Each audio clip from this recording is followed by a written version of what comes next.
Wooden windows can look fantastic, but they need a lot more maintenance compared to aluminium windows or steel windows for that matter, because they're exposed to the elements, the wind, the sun, as well as the rain. You'll have to maintain them, and this time of the year is ideal to maintain that. I've got a window here that's been exposed for a number of years already, and it is due for some treatment. What we're going to do today is replace some of the beading and give it a fresh coat of paint. It's fairly simple. Let me show you how.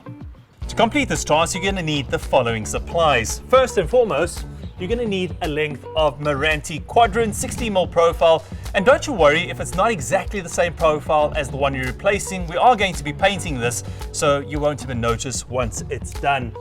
Secondly, you're going to need a miter box and a saw, screwdriver, a scraper, hammer and panel pins, window putty, a set of pliers and cutters, tape measure and pencil, paint and turpentine, as well as a paintbrush and masking tape, sandpaper, and that is it. Well, firstly, let's assess this window frame. As you can see, the sides seem fine as well as the top, but the bottom is where all the weather damage is. What we're going to do is remove this old beading and just give it a sand down, and then we can start with the rest of the restoration.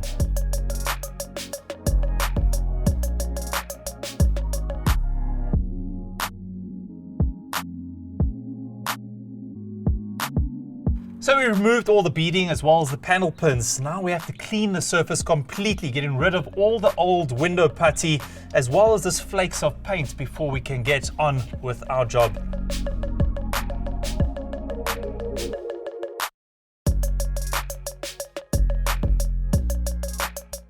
Okay, this area is done. It's all prepared now for the next step, which is to measure and cut our quadrant into the correct size to replace this old beading.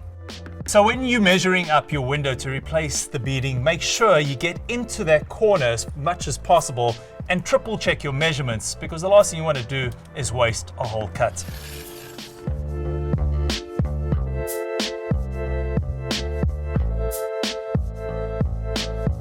So let's see if this quadrant I cut fits the window. Perfect. But before we nail this into place, what you really need to keep in mind is that you have to put in window putty between your quadrant and the window pane itself. So let's do that. It's quite easy. All you do is take your window putty,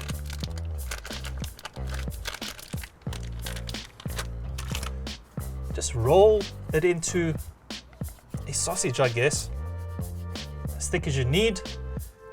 Take pieces of it and just put it into place.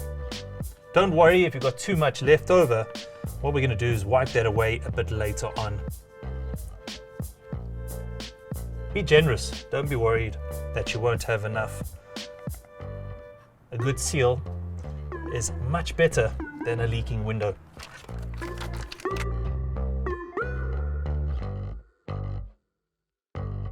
All the putty is in place now along the window pane. Now time to put the beading in place, and then after that we're going to put these panel pins through the beading into the window frame. They're 40 mils long. Don't worry, they may look long, but there's a reason behind that. We're going to nail it in, and whatever excess is left over we just cut off, and we'll have a nice flush finish.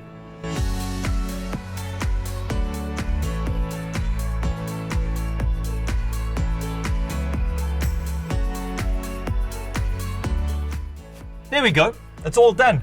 I've cleaned and prepared the surface quite nicely. Use a little bit of extra putty just to seal off any existing gaps between the beading and the window frame. Then let it dry overnight, and then you can paint it with your preferred paint. I'm going to use a grip seal. It's white, it's easy to put on, and it's weatherproof as well. There we go, get to builders, get it done. Everything I used in this clip is available at your local builders. For more tips and information, visit our website, our social media links, or check out our YouTube channel.